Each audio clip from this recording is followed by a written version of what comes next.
Well, I know I've got too many projects, but hell, what's one more bike, eh? What's one more bike? Yes, too much. But I saw this today on Craigslist in the same town where I live for $120, and I was like, oh, I have to have it. It's a 1970 Honda CL450, and I was just like, oh, I have to, because I love old bikes, and Hondas are my favorite, as I'm sure people who've watched me for a while know. And I mean, I just had to have it. So I just hooked up my trailer and I went down there and yeah, I bought it. Gave the guy $120. No title. Well, he's like, yeah, I have a title, but I'm getting it from my buddy in a couple of days and all this shit. So pretty much no title. And it was locked up when I got it. Seized. And I took it home, took off the tank, which is in actually very nice condition. A little bit of chooching going on here, but the inside was cream, so that's all good. And yeah, so it turned out, I thought it was seized. Well, actually it was. It wouldn't turn over, so I took off this cover here, and I put my 14 onto her. She's still leaking oil because these bikes do that. And I put my 14 onto her, and I turned it the other way, the opposite way that the engine spins, and it just turned fine. So I was like, all right, that's pretty sweet, pretty sweet. So I'm thinking, so it must be hitting a valve. And I turned it. It turned about 330 degrees over on the wrench. And when this piston here come up on compression, and the intake valve should be, when it was coming up on compression the second time, when the exhaust valve would be open, right? Well, like opening. It would stop. So I'm thinking, okay, it's hitting an intake valve. So I took off this cover here.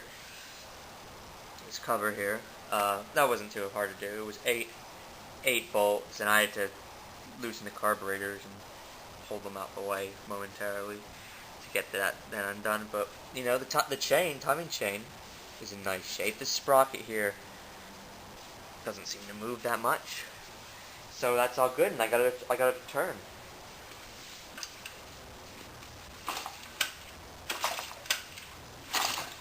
See, it does turn now.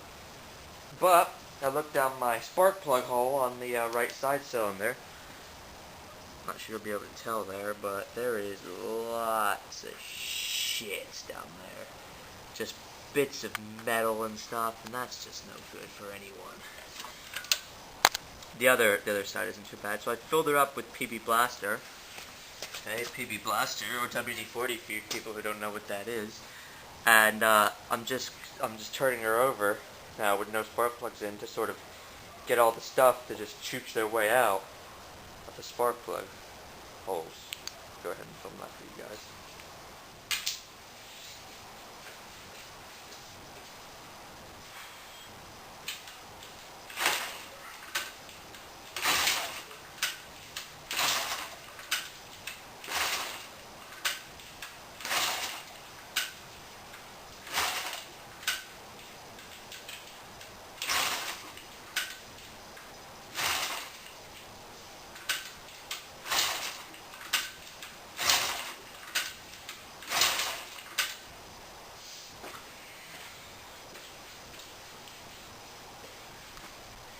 Probably can't hear it because of my crappy camera, but over here you can hear the small pieces of metal flying out of the spark plug hole landing, which I guess is a good thing.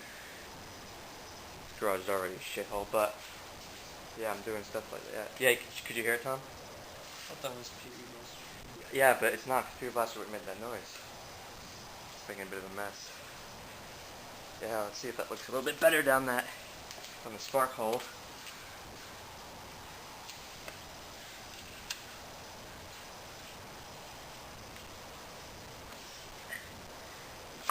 Everything's tight.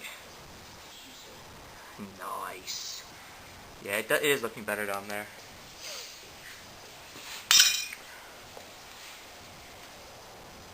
So, this is my Honda CL450 1970 project. I know I have way too many friggin' projects, and I'm gonna get all these comments saying, "You didn't. Yeah, why don't you show us Why don't you show us the friggin' motorized bike running? Why don't you show us your Kawasaki running? Fuck, I just knocked shit over. We make a video of that, yeah. The Kawasaki? Yeah, I just didn't upload it yet. Anyway, just give it time. Give it time, viewers. Give it time. So yeah, just definitely check back for more on this bike, because I do intend to make it a nice little cafe racer here. Thanks for watching.